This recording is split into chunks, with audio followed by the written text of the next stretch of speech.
op die blaadjie, net so vinnige verwysing. Dankie dat julle gekom het. Vrede vir u. Onthou ons Bybelstudie Dinsdag aand, en Jan Voogd wat verjaar Dinsdag. Woensdag ons voorsang en bidduur.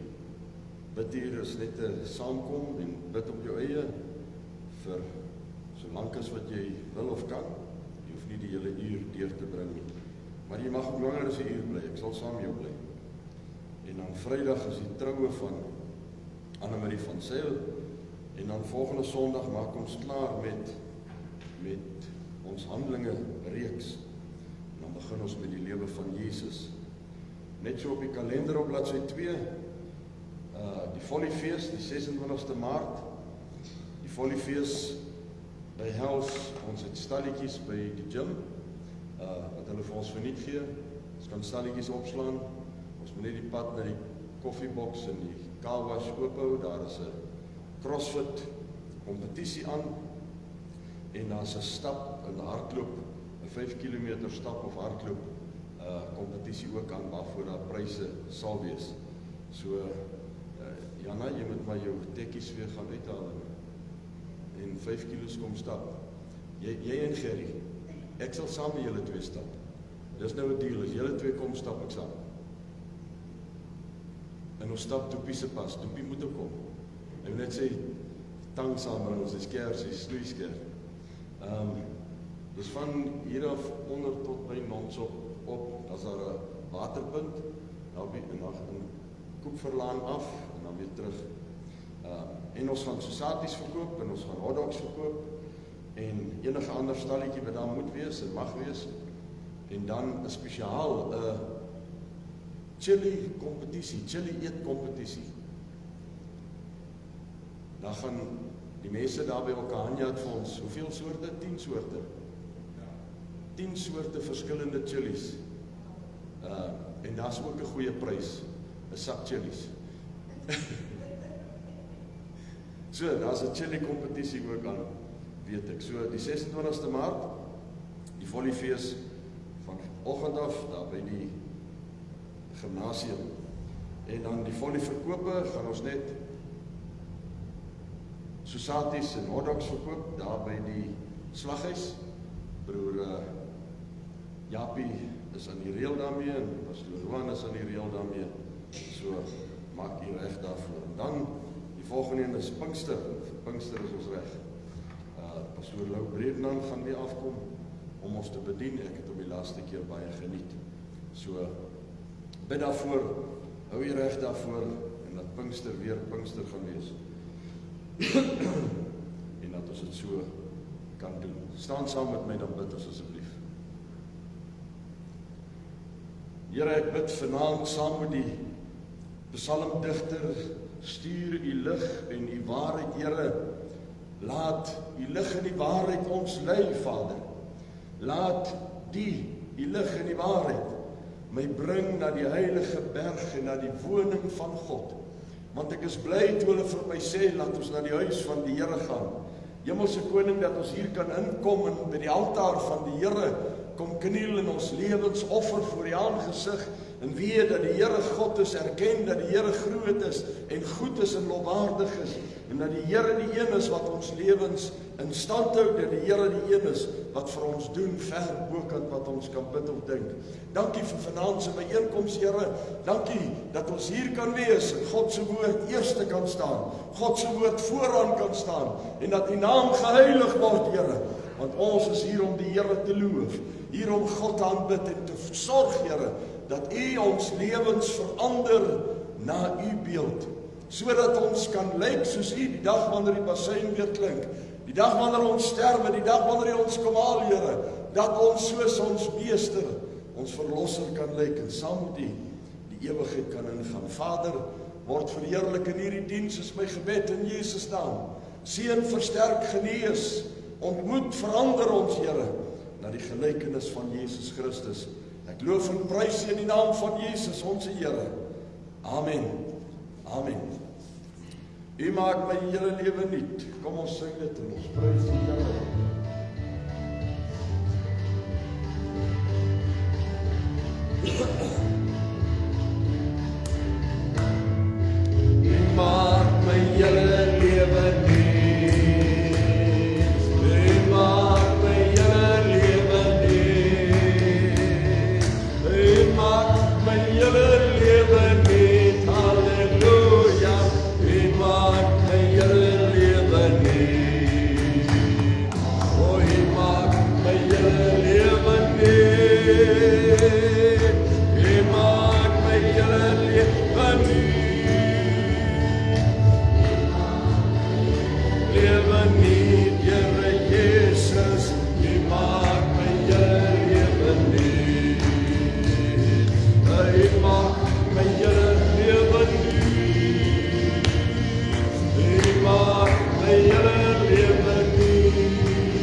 om te vertel dat Jesus red, om te doop, Here, en te leer alles wat U ons geleer het en vertel het. Ek prys en aanbid U, Vader.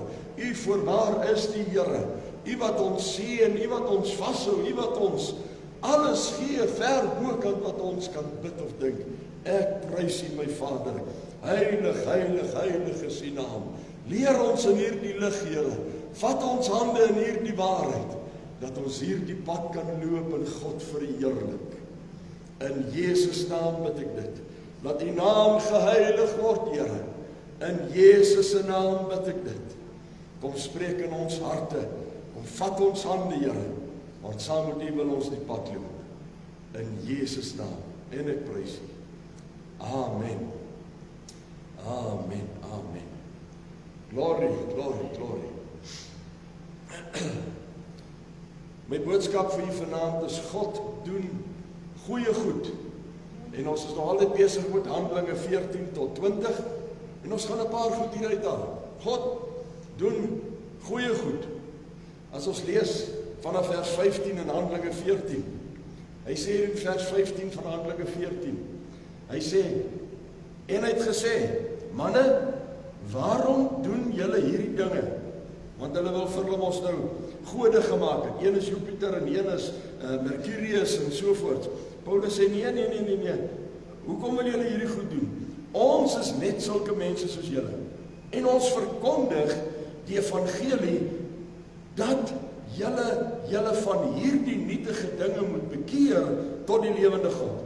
Wat die hemel en die aarde en die see en alles wat daarin is, gemaak is. Hy het in die tye wat verby is, toegelaat dat, al die nasies, in hulle eie weë wandel. Al het hy homself nie onbetuig gelaat nie. Hy sê, niemand kon getuig het van dit wat God gedoen het nie. Deur goed te doen, niemand het gesien of hom dankie gesê dat hy goed gedoen het nie.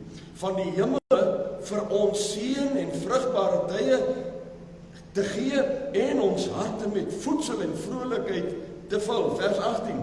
Selfs met hierdie woorde het hulle met moeite die skare verhinder om aan hulle 'n offer te bring. Kyk, vervul. Glory. God doen goeie goed. Daarmee wil ek vassteek en daarmee wil ek staan. Dis die God wat ons ken en dis die God wat ek aanbid. God wat goeie goed doen. En ons het al gesê, maak nie saak wat in my lewe gebeur nie, God doen goeie goed. Ons het gesê, selfs die slegste goed is tot my voordeel. En die apostels gee vir ons die redes, hoekom hulle dink, God is goed en hoekom ons God moet dien. Hulle vertel hier vir ons uit hulle lewens uit hulle omstandighede uit hulle belewennisse uit, dit wat God vir hulle gedoen het, en dat hulle kan sê, God het goeie goed. Heel my binneste en my lewe verander, dat ek 'n gelukkige lewe voor God kan lewe. En God het alles beplan en gedoen, net tot my en jou voordeel. Dat ek en jy hierdie voordeel kan geniet. Hierdie kan geniet wat hy sê, hy het van die hemel af reën en vrugbare tye vir ons gegee. Daarom kom Dawid sê in Psalm 19 vers 2, hy sê die hemele vertel die eer van God. En die uitspansel verkondig die werk van sy hande. Hy sê vir ons, dit wat ek sien, dit wat hier is, het God vir ons gegee. Romeine 1 vers 19 sê, omdat wat van God geken kan word, in hulle openbaar is, in die mense openbaar is. Want God het dit aan hulle openbaar. God het dit gegee. Vers 20, want sy onsigbare dinge kan van die skepping van die wêreld af in sy werke verstaan en duidelik gesien word, naamlik sy ewige krag en goddelikheid. Hy gee vir ons hierdie goed wat ons hier skrywe van die reën en vrugbare tye en die vreugde in ons hart, maar hy sê, hy doen ook ewige krag. Hy doen goddelikheid, hy doen van ons skuldiging, hy oortuig ons van sonde en geregtigheid en oordeel, hy maak die woord vir ons oop, so dis die goed wat ek nie kan sien nie. Hy sê in die laaste sinnetjie, tot by Moses waar die wet ingestel is. En van Adam af het die mense lelike goed gedoen, maar daar was nie 'n wet wat sê dis verkeerd nie. Kain slaan vir Abel dood, en sy bloed word nie gewreek nie. Daar's nog nie 'n ding van 'n oog vir 'n oog, en 'n tand vir 'n tand en 'n lewe vir 'n lewe nie. En God raak so moeilik met die mense se lewens. Hy stuur die vloed. Hy sê nee, wat ek sien nie kans vir hierdie gemors wat die mense voortbring nie. En dan sien ons in die tyd van Moses wat ons dan nou die wet kry. So in hierdie eerste periode is daar geen wet nie en tog kan God dit nie uithou as mense so wetteloos lewe nie. Die tweede ene wat ons van lees is van Moses af 'n hele entjie tot so aan die einde van Maleagi, tot so aan die einde van die profete. Die 10 gebooie word vir ons gegee en daar staan duidelik in, jy mag nie moord pleeg nie. Adam en Eva en Kain en Abel se storie. En wat ook reg is, God sê nee, ons kan nie net so optree soos wat ons wil nie. En dan leer hy vir hulle die offers wat gebring moet word. Hy sê hier moet geoffer word. As jy verkeerd gedoen het, dan moet jy met jou offer kom dat dit reggemaak kan word. So dis die tweede tydvak. En die derde tydvak is dat daar van Maleagi af tot by Jesus se lewe. En daai 430 jaar plus minus was eintlik maar 'n dooie tyd, 'n donker tyd, want daar was nie konings nie, as nie profete nie. En God se stem het stil geword as gevolg van die wyse waarop die mense gelewe het. En al die nasies, onthou nou, al die mense in die wêreld het nie Abraham se godsdiens gevat nie. Al die mense het nie Moses se bediening gevat nie. Die Egiptenare het sommer in die begin gesê nee, hulle doen hulle eie ding. En elke stam en afstammeling het maar eintlik gelewe soos wat hy wil en soos wat hy gedink het. Hulle het hulle eie godsdiens beoefen. En dan, almal het nie in die laaste 2000 jaar vir Jesus Christus belewe en van Jesus gehoor nie. So ons beleef dat daar van die einde van Maleagi af die mense baie min van Jesus gehoor het en baie min in hom geglo het. En almal is nie deur die disippels bereik nie. En almal het nie in die Midde-Ooste en in Griekeland, dit was nie al die mense op die aarde nie. Almal is nie deur die disippels geraak met die evangelie of deur Jesus geraak met die evangelie nie. Hy sê in vers 16, God het toegelaat dat al die mense in hulle eie weë sou wandel. So God het toegelaat dat die mense lewe soos wat hulle lewe. Hoofstuk 17 vers 30 sê hy, en God het die tye van onkunde oorgesien en verkondig nou aan al die mense oral dat hulle moet bekeer. So hy sit hulle in 'n tyd en hy sê ek verstaan dat julle maak soos julle wil. Hy sê maar ek gaan dit oorsien. So daai donker tye sê hy, ek gaan julle dit verskoon. Die goed wat daar gebeur het, sê God, ek vat dit weg, ek verskoon julle daarvan. En hy sê dan in vers 30, en hy verkondig nou aan al die mense oral dat hulle moet bekeer. En dis waarmee Jesus begin het in sy bediening. En dis waarmee die disippels aangegaan het. En dis waarmee die apostels aangegaan het. En dis waarmee ek en jy moet aangaan. Dat mense kan hoor. 14 vers 26 sê hy vir ons, God het vooraf die bepaalde tye en die grense van hulle woonplek vasgestel. So God het gesê, hierso bly die 12 stamme van Israel, het vir elkeen 'n stukkie grond gegee. Hy sê, hierso is die Filistyn, en almal van hulle was daar aan die kant die rivier gewees. En so het ek en jy dan ook by hierdie punt gekom waar ons aan sit. En hy sê vers 27, sodat hulle die Here kon soek. So God kom, en hy sit vir jou, en vir my, hier in Tsumeb. Al sê pastoor Roan, hy wou nooit hiernatoe gekom het nie. Nou sit hy te soek. Dit is nie kosbaar nie. Dat die Here het bepaal, hier in Tsumeb, gaan die beste plek wees, waar ek en jy vir God kan dien. Hy sê, of hulle hom miskien kon aanraak, en vind, al is hy nie ver van hulle af. Glory! Of hulle God kan sien en kan vind, en hom kan aanraak. Want wat sê hy? Hy sê, ek is nie naby jou. Nader tot God en ek sal tot julle nader. In my woord is in julle mond en in julle harte. Handelinge 3 vers 19 sê die disippels, kom dan tot inkeer. Want jy sien, totdat Jesus op die toneel verskyn en hy gepreek het, nou kom ons in hierdie 5de gedeelte en hy sê in Handelinge, kom dan tot inkeer. Bekeer julle en laat julle sondes afwas, hoofstuk 3 vers 19. En dat daar tye van verkwiking van die aangesig van die Here af oor julle kan kom. Kom tot inkeer. Hier waar ek julle gesit het, hier waar julle moet lewe, daar moet jy wees, want ek wil hê, jy moet die Here daar ken. Vers 20, en God het vir Jesus mag gegee, en hy stuur vir jou en vir my, om die evangelie van Jesus Christus oral te verkondig. Handelinge 11 vers 18, so het God dan ook aan die heidene die bekering tot lewe geskenk. Met ander woorde, ek en jy kry hierdie geleentheid van God af, om Jesus Christus te ken, en dan nou verder te gaan, en die evangelie te verkondig. Maar,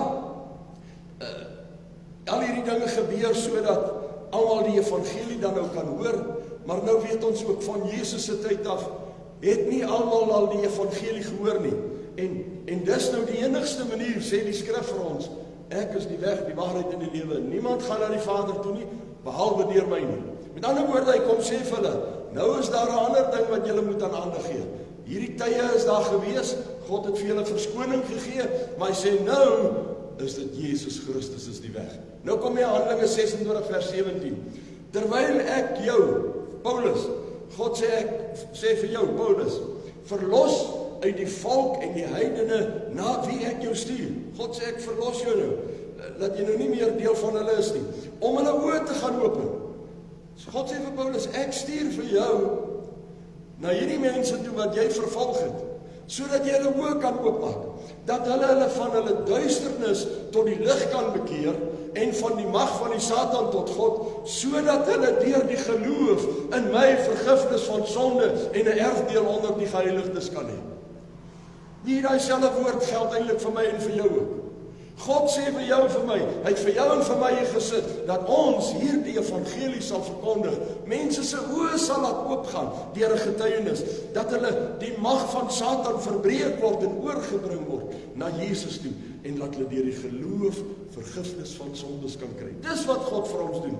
Romeine 2 vers 14, want wanneer die heidene, wat geen wet het nie, luister mooi, wanneer die heidene, wat geen wet het nie, van nature die dinge van die wet doen. Die heidene, wat nie die wet van Moses gehoor het nie, nie die wet van Jesus Christus gehoor het nie, nie die boodskap van die disippels gekry het nie. Hy sê, wanneer hulle, dan sal hulle van nature die dinge van die wet doen. Is hulle nie hulle self in wet, al het hulle geen wet nie. Vers 15, hy sê, omdat hulle toon dat die werke van die wet in hulle harte geskrywe staan, terwyl hulle gewete saam getuienis gee en die gedagtes mekaar onderling beskuldig of ook verontskuldig. Jy sien, ek het al baie in my lewe gewonder en gesê, Here, daar's nou soveel mense wat nog nooit Moses se evangelie of se wet geken het nie, wat nooit die wet en die profete geken het nie, wat nooit die droodtyd deurgegaan het nie, wat nooit vir Jesus Christus gehoor het nie, wat nie 'n disipel gehoor nie, wat ook nie vir my en vir jou hoor nie. Hy sê, hulle het van nature 'n wet in hulle hart. Want in elke mens is daar daai iets wat jou die Skepper laat raak sien. God sê, ek het vir julle gewys hoe lyk ek. En omdat ek vir julle wys hoe lyk ek, moet jy kan weet. Daarom kan 'n nasie soos 'n Boesman of 'n Amazone Indiaan, daarom kan hy sê, die son is my God, of die maan is my God, of hierdie ster is my God, of hierdie klip is my God, want hulle dink daar moet 'n hoër wese wees. So dit lyk eintlik vir my, hoe dommer ons is, hoe makliker vat ons vir God. Hoe slimmer ons is, hoe minder kom ons by God uit. En so onregverdig sou dit gewees het as hierdie mense moes hel toe gaan sonder die woord, sonder die wet, sonder die skrif. Maar God kom en hy sit homself natuurlik in elke mens, dat hy self kan soek. So geen mens het dan nou enige rede om homself te verontskuldig nie. God sê, ek het vir jou my wet in jou hart gegee. En hierdie is dan nou die antwoord. Dus kan ons sê dat Jesus die weg vir almal geword het. En ek en jy kan dit aanvaar. Almal moes van Jesus hoor. En daarom het jy vanmôre ook gehoor. Hulle het geloop en gedoop. Hulle het daai hele wêreld vol gereis om vir almal te gaan vertel.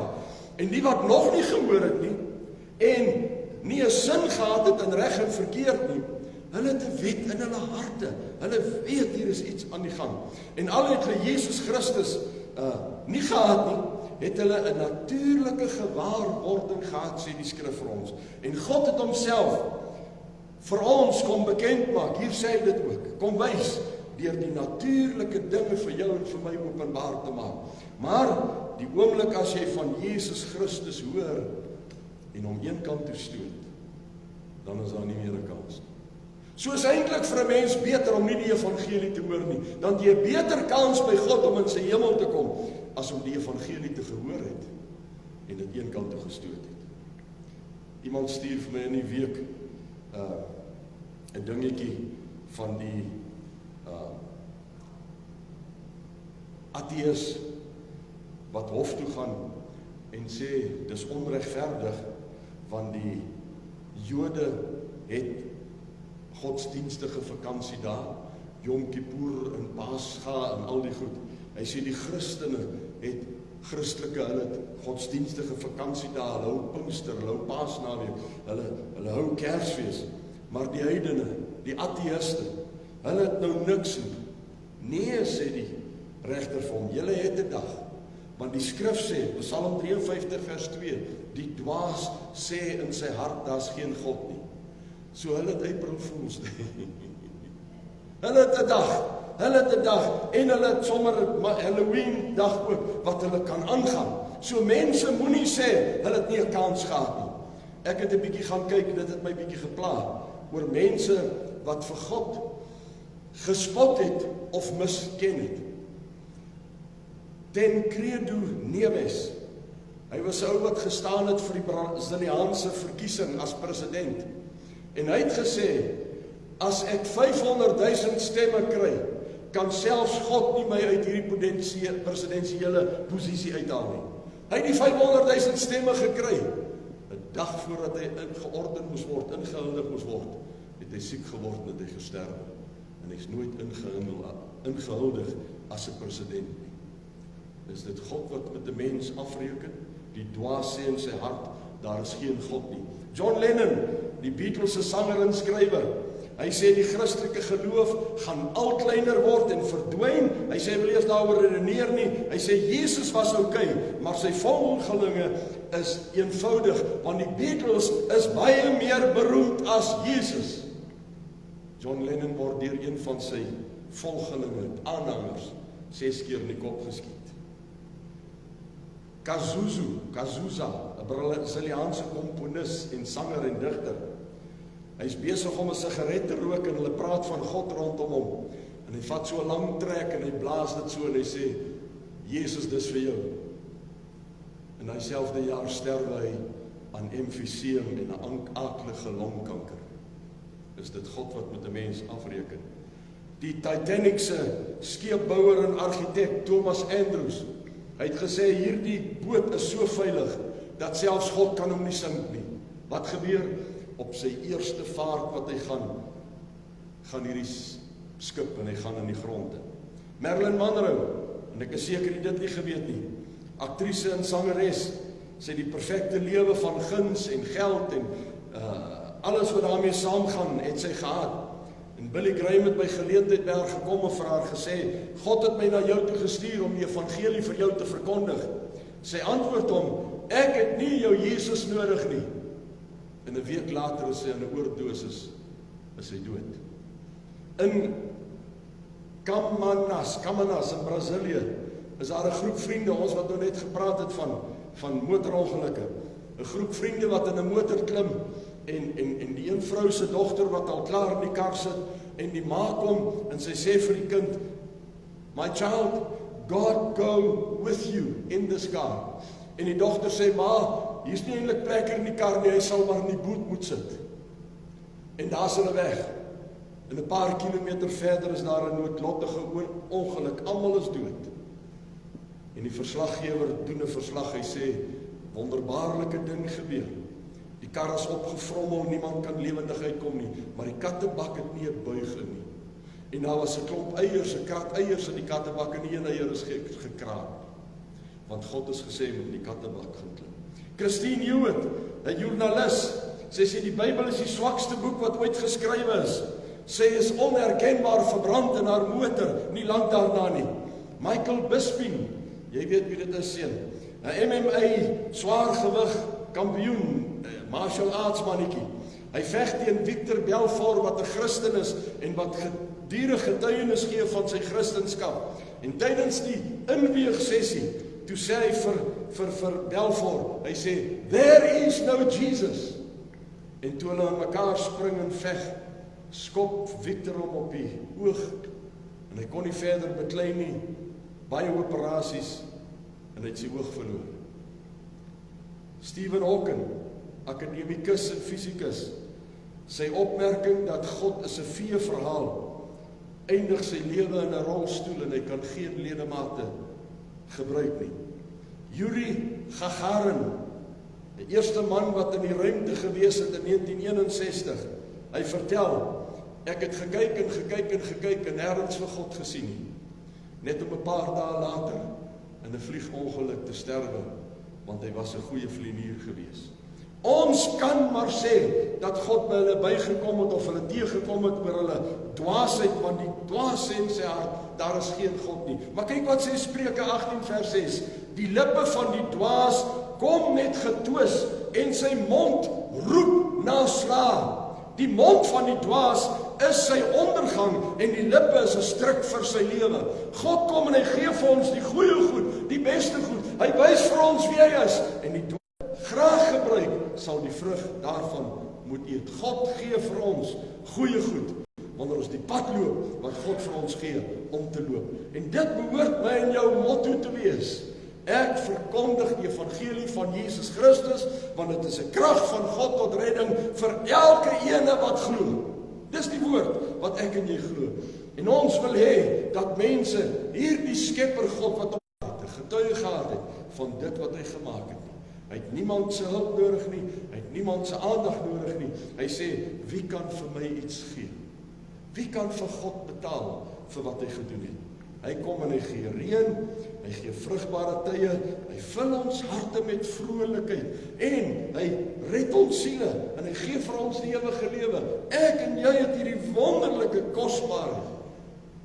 Hy sê in 'n erdekruik, hierdie lewe in Christus is in 'n erdekruik wat so maklik breek. Daarom moet ek dit oppas. Handelinge 17:24, die God van die wêreld, die God wat die wêreld gemaak het en alles wat daarin is, hy wat Here van die hemel en die aarde is, woon nie in tempels met mensehande nie, ook word hy nie deur 'n mensehand gedien nie, asof hy aan iets behoefte het nie, omdat hy self van almal asem en lewe en alles gee, en hy het uit een bloed uit. Ek en jy, ons kan maar vir mekaar bloed gee. Ons kan bloedoortapping doen vir mekaar. Het hy almal in een bloed saamgesit, die mensdom gemaak, om oor die hele aarde te bewoon, terwyl hy vooraf bepaalde tye en grense vir hulle gestel het. En wat ek nou net vir u gesê het, sodat hulle die Here kan soek. Vers 30, God het dan die tye van onkunde oorgesien, vers 31, omdat hy 'n dag bepaal het, waarin hy die wêreld gaan oordeel deur Jesus Christus. En hier vind ek en jy die rede vir die skepping, dat God alles daar gestel het vir jou en vir my. Die rede vir my en jou bestaan, dat God ons kan seën. Die rede vir Jesus Christus, hy is die een wat ons handvat. Die rede vir ewige lewe, want dis wat God vir ons gee. Paulus en hulle kom daar, hulle is besig om die evangelie te verkondig. Hulle sê hulle kry 'n man wat lam gebore was. Hy kon nog nooit geloop het nie.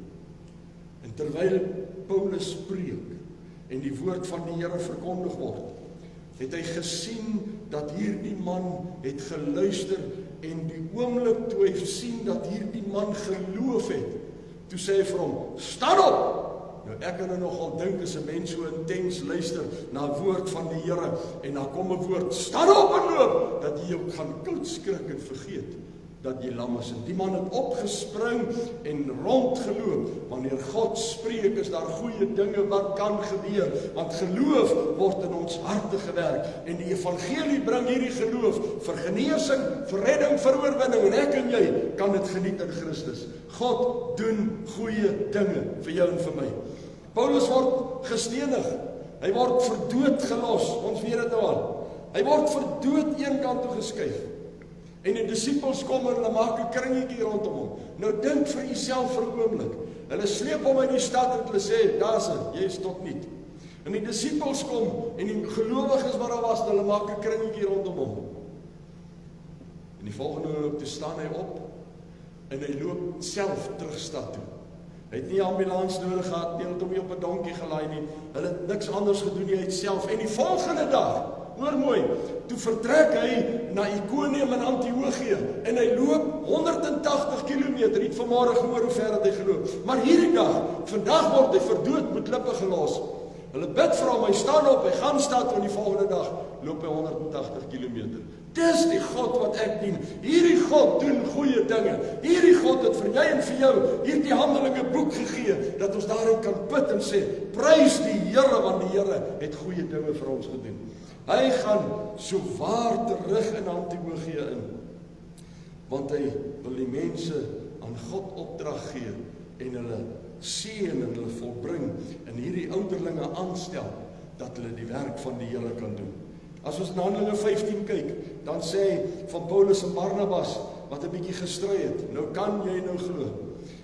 Hy sê dan vers 1, hy sê as julle nie besny word nie, sê hierdie Jode vir hulle, dan kan hierdie mense, dan kan hulle nie gered word nie. En Paulus en Barnabas stry met hulle en die Bybel sê 'n groot woordewisseling, vers 7 en 8. 'n groot woordewisseling het plaasgevind. So het hom ordentlik gestry. Nou ek sien dit heeltemal hier. Hierdie mense is besig om die Here te dien en daar gebeur wonderlike dinge.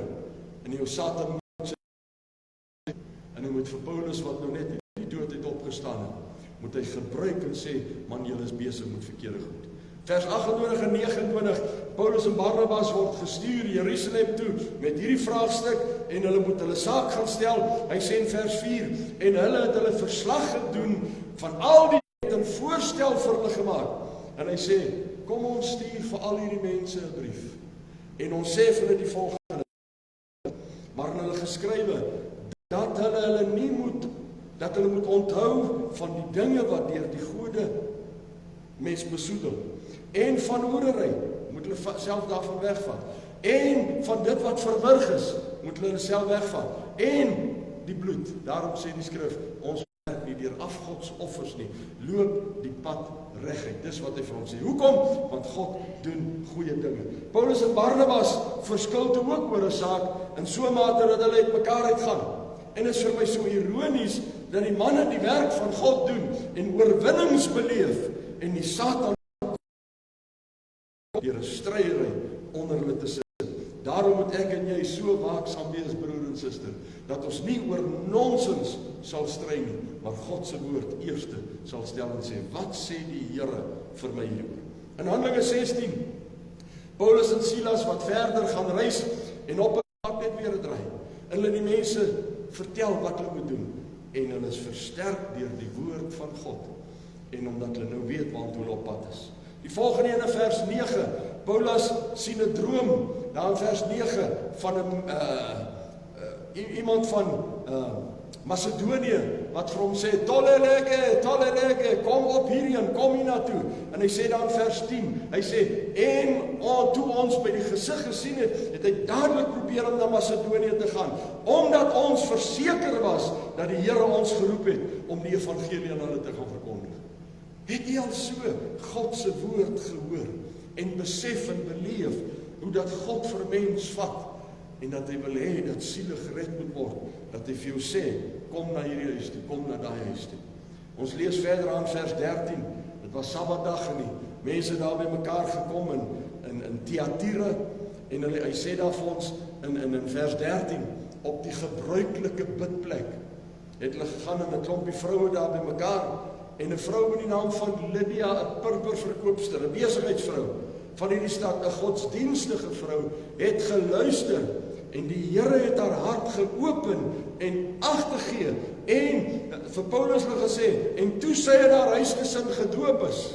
Glory, hulle die Here Jesus aangeneem, hulle is gedoop, en sy sê vir hulle, manne, julle gaan nou eers 'n dag of 2 by my bly, en leer vir my ook die pad wat ons moet loop. Sien nie, God doen goeie goed, man. Wanneer ek en jy in God se gees is, wanneer ek en jy in God se wil is, wanneer ek en jy doen wat hierdie woord sê, is daar vrug, is daar uitkoms, is daar oorwinning. Al is jy met klippe gegooi, jy kan die volgende dag aangaan. Jy het vanmôre gehoor hoe sê pastoor Roan, baie dae wat hy voel, hy is nie meer lus om aan te gaan nie. En die volgende oomblik kom daar 'n kosbare oproep, wat hy sommer weer moed gee, guts gee, en eer gee, dat jy God kan verheerlik. Hy gaan verder, Paulus en Silas, kom daar in die tronk, vers 17, en hulle het so pas 'n oorwinning beleef, hulle het pas hierdie mense gedoop, en die Satan stuur iemand met 'n bose gees na hulle toe, en dis vir my so ironies, hierdie bose gees sê, hierdie manne is dienaars van God die Allerhoogste, en hulle verkondig aan julle die weg van verlossing. Nou dis alright, as 'n mens dit hoor, sê ek hier in die straat loop, en niemand gaan sê nou maar een van ons ou malboeties hier in die dorp, sê vir die mense, hy is 'n dienaar van die Allerhoogste, en hy verkondig die weg van verlossing. Dan is dit alright, maar hier sê in vers 18, en sy het dit vir dae aan mekaar gedoen. Nou iewers op 'n kol gaan 'n mens vies raak vir hierdie speletjie. Want dan besef jy, God is nie 'n God wat irriterend is nie. God bring nie irritasie. Paulus staan bestraf vers 18. En onmiddellik is hulle in die moeilikheid, want hierdie vrou het vir hulle baie geld gebring, en daar word hulle in die tronk gegooi, vers 25, vers 26, en middernagse tyd, toe besluit hierdie twee, nou ek het dit ook gisteraand amper beleef, ek het nou gistermiddag gras gesny, en toe ek nou warm was, gaan stort, en na op die bed gaan lê, en die aircon aangesit, en die gevolg, hoor jy nou, maar hierdie twee manne, in middernag toe is ek nog wakker, en toe hoor ek die reën, en dit was lekker. Toe kom die donder by jou oor, en die reën wat val, en dit was kosbaar. Hierdie twee, middernag, niks om te doen nie, weet nie wat om te maak nie, begin hulle bid en liedere te sing. Halleluja, aan God die eer. En die gevangenes, die ander klomp, het geluister. En die volgende oomblik is daar 'n aardbewing. En al hierdie kettinge val af, en almal is los, en die tronkbewaarder kom, en hy sê, o, aarde, hier is moeilikheid, en hy wil homself met sy swaard doodmaak, en Paulus sê vir hom, nee man, ons is nog allemaal hier, wees rustig, en hy is verheug, en hy het God ontmoet, en hy het sy lewe verander, en die disippels is vrygelaat, maar hierdie man is gedoop, hy en sy gesin. So dis kosbaar, as 'n mens sien, God doen goeie dinge. Al sit hulle in die tronk, dien hulle die Here en prys hulle die Here. Handelinge 17, in Thessalonika hou die ongelowiges en die Jode in optog teen Silas en Paulus wat daar is. En Paulus begin die evangelie en vir 3 Sabbate na mekaar bedien die evangelie. En party mense sluit by hulle aan en party loop saam met hulle. En in vers 5 sê hy, en die ongelowige Jode het 'n optog gereël. Want hulle kom in opstand, wat is Paulus besig om te doen? En uiteindelik vat hierdie mense vir hom, hierdie klomp Grieke, en hulle sit hom op die Areopagus, ja, van vers 15 af. Areopagus was 'n publieke plek waar jy 'n kans gekry het, amper soos TED Talk, het jy 'n kans gekry om jou sê te sê, jou praatjie te praat, en dan die mense nou na jou geluister. En dan sê in vers 22, Paulus gaan toe in die middel van die Areopagus staan, en hy sê, Atheners, ek sien dat julle in elke opsig godsdienstige manne is, want terwyl ek rondgeloop het, en julle heiligdomme aanskou het, het ek 'n altaar gevind, waarop geskrywe is, aan 'n onbekende God. Hy sê, hom kom verkondig ek aan julle. Hy is nie meer onbekendig nie, want God in die tyd van onbekendheid het God een kant toe geskuif, vergifnis gegee, en nou kry hulle die kans om vir Jesus Christus as verlosser en zaligmaker aan te neem. Hy sê, die God van die wêreld gemaak het, vers 4, alles wat daarin is, hy het dit vir ons gegee. Broer, suster, en dan kom Paulus hier en hy, vir my is dit 'n kosbare gedeelte, vanaf vers 24 van Handelinge 17. Dit lyk vir my, dis so 13 gedagtes wat hier uithaal, oor kwalifikasies van God of attribute van God. Hy sê vers 24, die eerste ene, en die God wat die wêreld gemaak het en alles wat daarin is. Die tweede ene, hy wat Here van hemel en aarde is. Die derde ene, hy woon nie in tempels met hande gemaak nie. Vers 25, die vierde ene, nie deur mense hande gedien word asof hy iets behoefte het nie. Ek het nou net gesê, ek en jy kan nie vir God iets aangee dat hy iets aan my maak nie. Die vyfde ene, hy self aan almal lewe en asem en alles gegee. 26, die sesde ene, hy het in een bloed al die nasies bymekaar gemaak wat op die aarde woon. Die sewende ene, hy het vooraf bepaalde tye en grense en woonplekke gestel. Vers 27, sodat hulle die Here kan soek en of hom kan vind. Die 8ste ene, al is hy nie ver van elkeen van ons nie. Die 9de vers 28, in hom lewe ons, beweeg ons en is ons. Sommige mense van julle digters het gesê, want ons is ook sy geslag. Vers 30, die 10de ene, God het dan die tye van onkunde oorgesien. Die 11de ding, hy verkondig nou aan al die mense, oral dat hulle moet bekeer. Vers 31, die 12de ene, hy het 'n dag bepaal, waarop hy die wêreld in geregtigheid sal oordeel, deur 'n man wat hy aangestel het, en ons ken hierdie man, Jesus. Die 13de ene, hy het hiervan aan almal sekerheid gegee, deur hom uit die dode op te wek. En dis Jesus, wat hier uit die dood het opgewek word vir jou en vir my. Handelinge 18, die bediening raak moeilik vir die manne, vers 5 en vers 6, maar toe hulle aanhou om teenstand te kry, en hulle teenstand word gebied, en godslasterlike dinge word gesê, hulle het hy sy klere uitgeskit en vir hulle gesê, ek is klaar met julle, julle bloed is op julle eie hande, vers 12, en toe Gallio die gouverneur van Agaia was, het die Jode eenparig teen Paulus opgestaan en hom voor die regterstoel gebring, vers 13, en gesê, hierdie man haal die mense oor om God onwettige wyse te vereer. Ek het nou gewonder, wat is dan nou 'n onwettige wyse? Miskien is dit onwettig om my hande op te steek. Vir sekere kerke is dit onwettig. Miskien is dit onwettig om te sê, halleluja, of prys die Here, of amen. Miskien is dit onwettig, in sekere kerke is dit. Om my hande te klap en God te vereer, miskien is dit onwettig in sekere mense. Om tale te praat, is seker onwettig. Om 'n profesie te bring, is seker onwettig. Maar God het goeie dinge laat plaasvind. Vers 9, hy sê, en die Here het deur 'n gesig in die nag aan Paulus gesê, wees nie bevrees nie, maar spreek en moenie swyg nie. Dis vir jou en vir my ook. Vers 10, want ek is met jou, en niemand sal die hand aan jou slaan en jou kwaad aandoen nie, want ek het die mense, ek ken die mense in hierdie stad, hulle is myne. En ons sien dit gebeur op die res van Paulus se lewe. Hy het goed geseil, die enigste ding wat nog hierna gebeur het, is die slang wat hom gepik het. In Efese, hoofstuk 19, vra hy die mense of hulle al die Heilige Gees ontvang het. Nou wie jy mens skrik, vandag nog is daar mense wat nie weet wat die werking, die bediening, die Heilige Gees is nie. Hulle sal sê, Vader, Seun en Heilige Gees.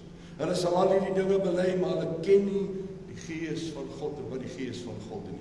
Hy sê in vers 5, hoofstuk 19, en toe hulle dit hoor, is hulle gedoop in die naam van die Here Jesus. Vers 6, en Paulus het hulle die hande opgelê, en die Heilige Gees het op hulle gekom, en hulle het met tale gespreek en geprofeteer, en so word die evangelie bedien, die goeie woord wat hulle ontvang het. Mense kom tot bekering, mense word gedoop met die Heilige Gees, en hulle spreek in tale, en die mense sê, julle is besig met onwettige goeders. Vers 8, en hy het in die sinagoge ingegaan, en vrymoediglik, 3 maande lang, het hy met hulle geredeneer, en hulle probeer oortuig van die dinge wat die koninkryk van God aangaan.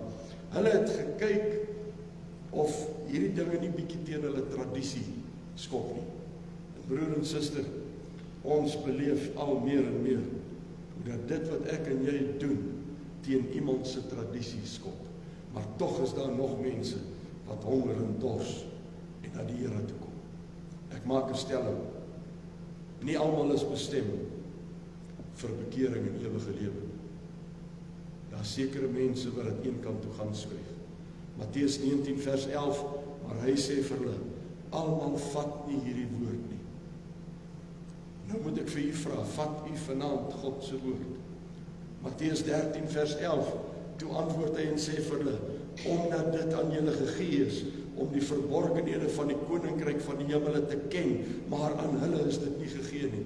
Party mense gaan dit net nie reg kry om te verstaan wat God se woord sê nie. Daarom skryf hy in Korintiërs, hy sê hulle lewe die Ou Testament, lees hulle, en daar's 'n bedekking oor hulle oë, wat alleenlik deur die bloed van Jesus weggevat kan word. Lukas 13:23, toe sê iemand vir hom, Here, is die wat gered word min? En Jesus sê vir hom, stry hard om in te gaan deur die noupoort, want baie, sê ek vir julle, sal probeer om in te gaan, maar hulle sal dit nie reg kry nie. Hoekom nie? Want hulle is nie bereid om alles neer te lê. Hulle is nie bereid om te sterwe nie. Hulle is nie bereid om die sak goed neer te sit nie. Hulle is nie bereid om hulle lewens totaal en al vir God te gee nie. Daarom sal ons nie daar kan ingaan nie.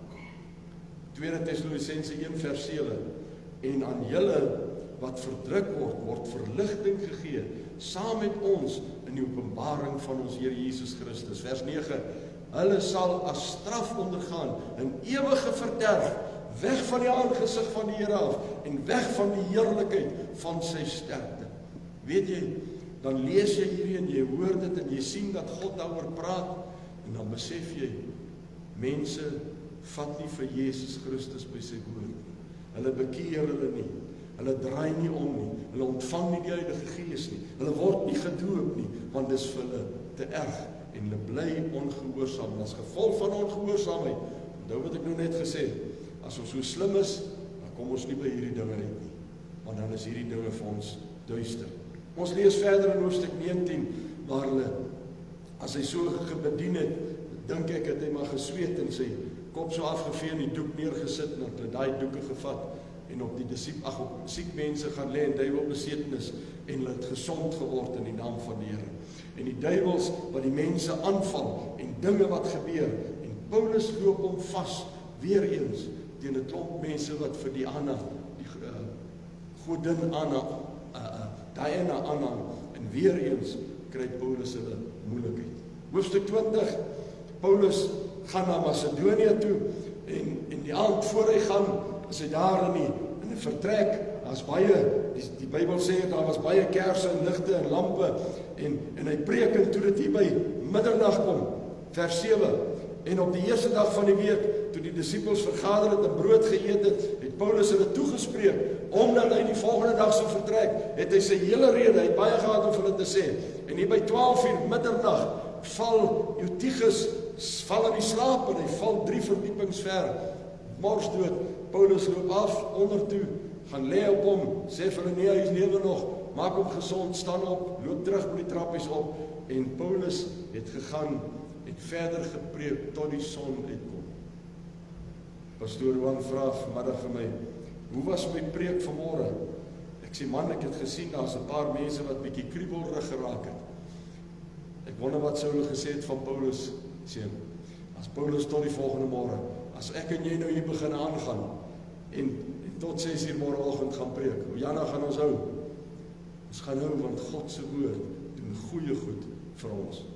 Ek sluit af in vers 22, en kyk, ek gaan gebind deur die Gees na Jerusalem. En watter dinge my voorval, dit weet ek nie, vers 23, behalwe dat die Heilige Gees in elke stad kragtig getuig. Halleluja.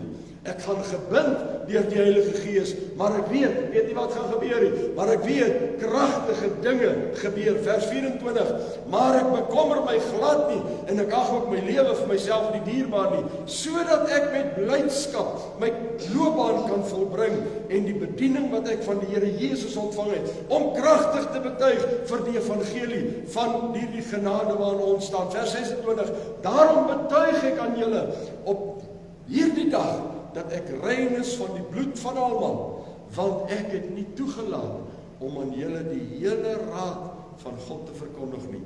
En dis mos hoe 'n mens jou bediening afsluit. Ek is aan niks skuldig nie. Ek is aan niks skuldig nie. En ek dien 'n God wat goeie dinge doen. Hoekom kan ek dit doen? Hoekom kan ek dit sê? Hoekom sit ek by hierdie punt? Luister hierdie lied. En dan sê jy vir my wat jy daarvan dink. Seun, speel vir ons daai lied. Glory to God.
Here, dis wat ek bid in die naam van Jesus.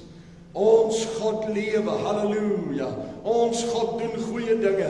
Ons God breek die Satan se werke, breek sy vestings, breek sy planne, neem gedagtes gehoorsaam aan die woord van Jesus Christus. Here, daarom prys en aanbid ek U, dat ons oorwinnaars is, dat ons die Satan se werke vernietig, want God het goeie dinge vir ons kom doen, en ons is hier die mense wat dit ontvang, en ons staan sterk in geloof, meer as oorwinnaars. Prys die naam van die Here.